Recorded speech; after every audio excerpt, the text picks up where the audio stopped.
Hello there everybody, I am back again, third time, and okay, this video is definitely going to come out behind schedule, because I'm filming this behind schedule. I wanted this video out probably Wednesday, but I don't think this is going to get out until Friday or Saturday. But I'm going to start doing things a little bit differently on my recaps. Instead of I'm going to try and do things a little bit differently that should hopefully make these videos quicker, so not 15, 18 minutes again like the other two were. But this is going to be hopefully around just 10 minutes or maybe even less. This video is probably going to be close to the 10-minute mark, maybe a little bit more just because I have to do this whole intro. So yeah, I'm going to try and do things a little bit differently. Pick a couple of key names that stood out during the race instead of trying to do a full recap.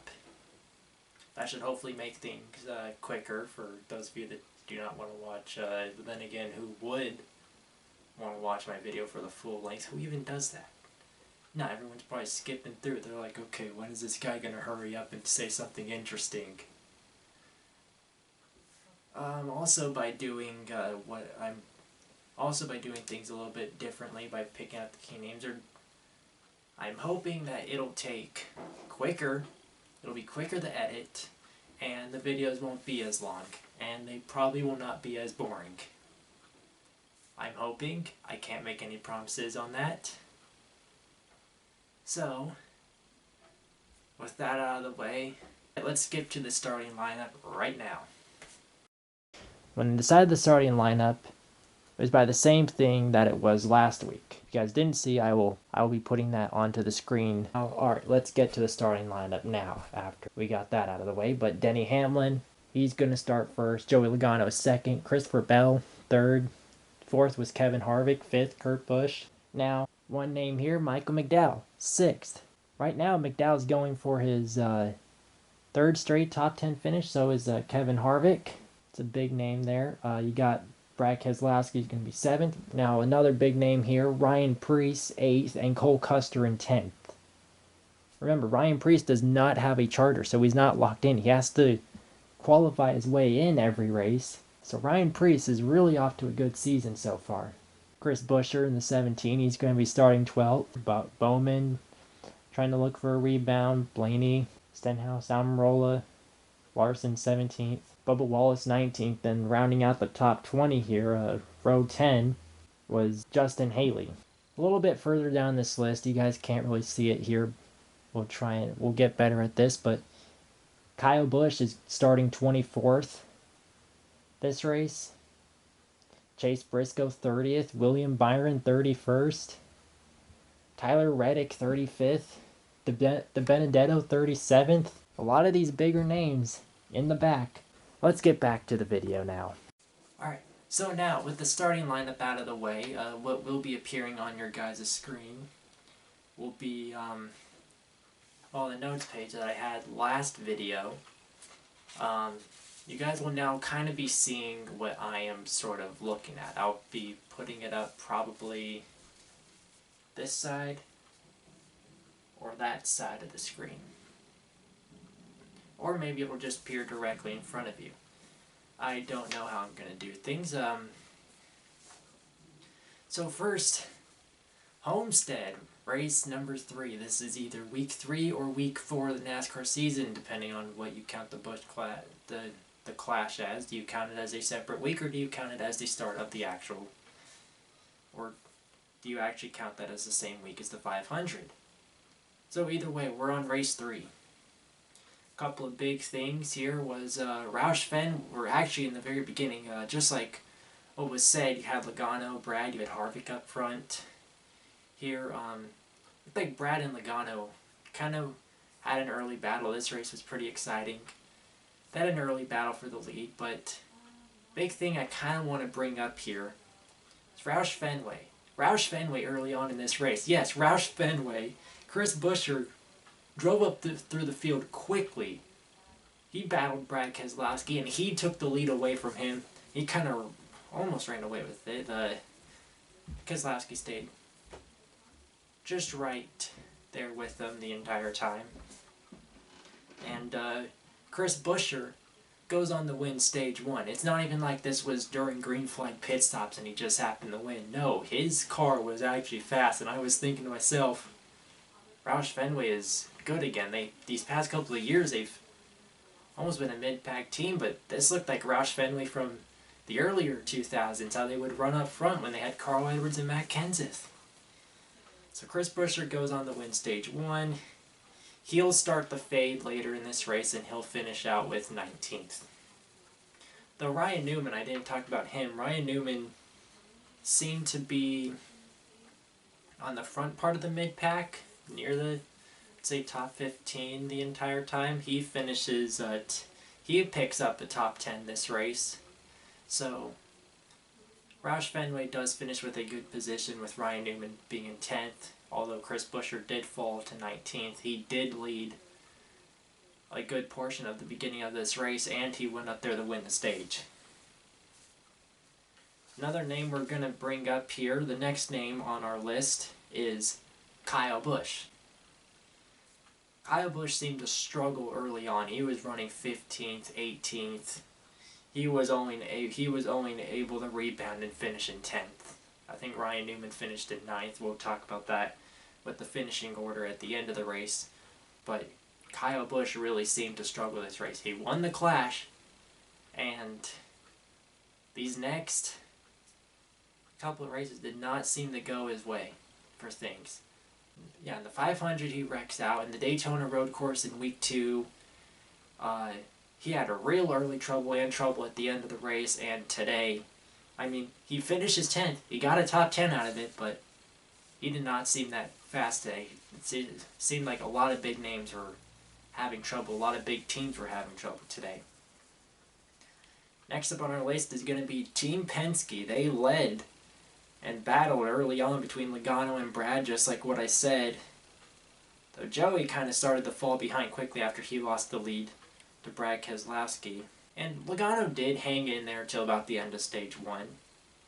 So Logano and Brad were both able to hang in there for a while, but it was clear though that after Buescher taking the lead away, that they started to fall back after stage 1.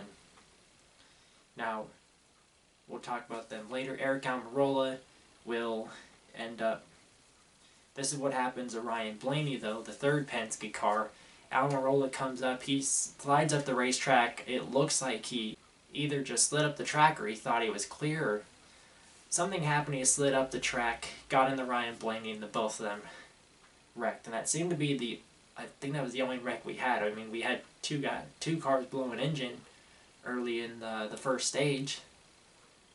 I think last season we only had 1 or maybe 2 blowing engines all season last year. We didn't have much teams blowing engines last year, and all of a sudden, in just this race, we lost 2 cars. Corey LaJoie was the second one that blew an engine in stage 1. The first car was another smaller team. Don't remember. I should probably pay better attention next time. So Blaney and Almirola both hit the wall. It's the only wreck we really get to see. And that kind of ruins Blaney's days. He falls back as well. A lot of these drivers will come back and talk about their finishing position in the end. Stuart Haas is going to be next on our list. Hey, we're almost through this list. We're about halfway through. A little bit more than halfway. Stuart Haas was super inconsistent. You had Harvick, who started off strong, and then he kind of seemed to fall. But at the end of the race, he is able to pick up a top 5. He finishes 5th. Chase Briscoe at one point, it was like the end of,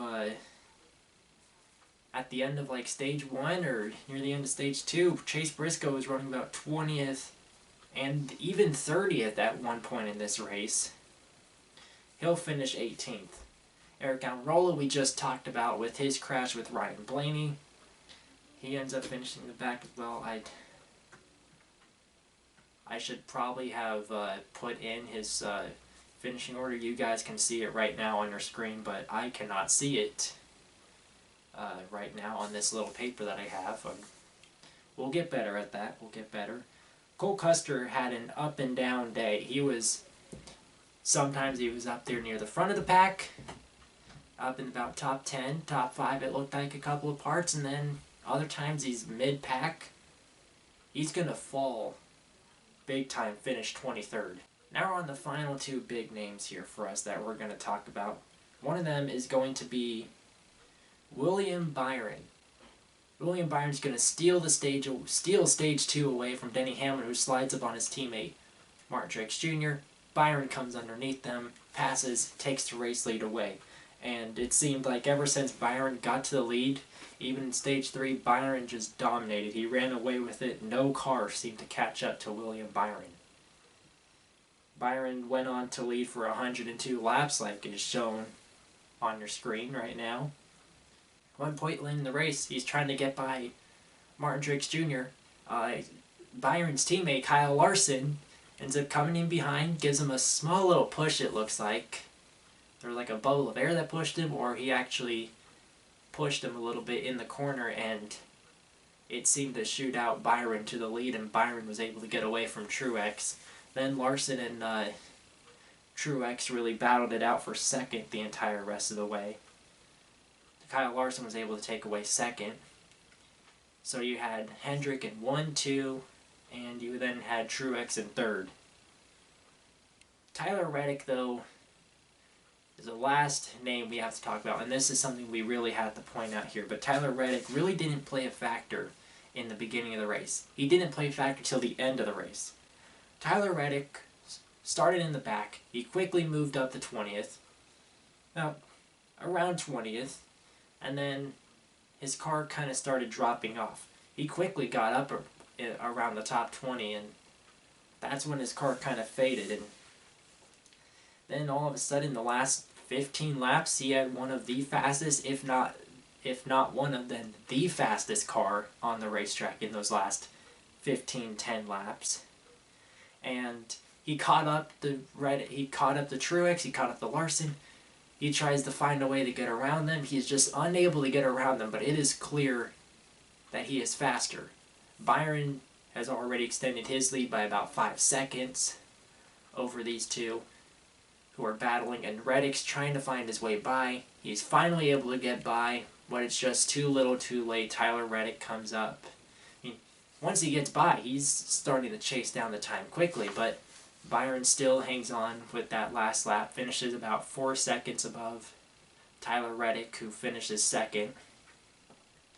Now, Reddick was going for his first career win. Byron was going for his second after he won the second Daytona race, the August race, to get into the chase just last year. And, well, Tyler Reddick just was not able to chase down William Byron. Byron goes on to become the third surprise winner this season. It's what Larry McReynolds had said in the broadcast. Now, if I can't edit that previous part out where I made the mistake, I just made a mistake, so I'm going to kind of have to restart on this, but Larry McReynolds says in his broadcast, like, if you went out, people would have thought you were crazy if you went out there and randomly said, Michael McDowell wins the 500, Christopher Bell wins the road course, and William Byron takes Homestead, and they're the first 3 winners this season. Nobody would have probably believed you. Nobody. Everyone would have thought you were crazy. Nobody had any of these 3 winning the first 3 races, especially with how things were happening. NASCAR's been trying to advertise the best season ever, and so far, the racing's good at some points, and then the finishes get a little bit spread out, kind of like Homestead. The race was exciting early on. Near the end, kind of things started getting spread out. Same thing happened to 500. It's like they've been advertising this best season ever, and so far, the 3 winners that we've gotten this season, the 3 surprise winners, seems to be in favor of this best season ever. So, what are we going to see going into Las Vegas for race 4? Are we going to see somebody gamble? And are we going to see another first-time winner? Are we going to see luck? Are we going to see bad luck going into Vegas? But to close this video out, let's head down into the finishing order of this race. Alright, so here we are to finish off this video. We have the finishing order of this race now up on your screen. So, just like what I said, William Byron, he gets the win. Tyler Reddick second. Just going to scroll down this list a bit to Michael Mcdowell, who finishes in 6th. Michael McDowell picked up his 3rd straight top 10 finish this season. 3rd straight top 10. He won the Daytona 500 in the road course. He had another top 10. I thought he had top 8, top 6. Now he's got 6th here at Homestead. What? Front Row Motorsports. Michael McDowell has so far started off this season extremely good. Got Ryan Newman in 7th. That's where he finished. I actually messed up earlier when talking about him when he got a top 10. I said I thought he got 9th, but right here when I'm looking at it, he got 7th. Alex Bowman takes a rebound. We just talked about him earlier with in the starting lineup, how he was starting further in the back. He takes 9th. Actually, William Byron, I should have just mentioned this. He went from 31st to 1st, and for some reason it's just now crossing my mind that he went from 31st to 1st in that race. That was a good rebound. Kyle Busch, he moves up from about 30 from where he was starting. He finishes 10th. Denny Hamlin started on the pole. He finishes 11th.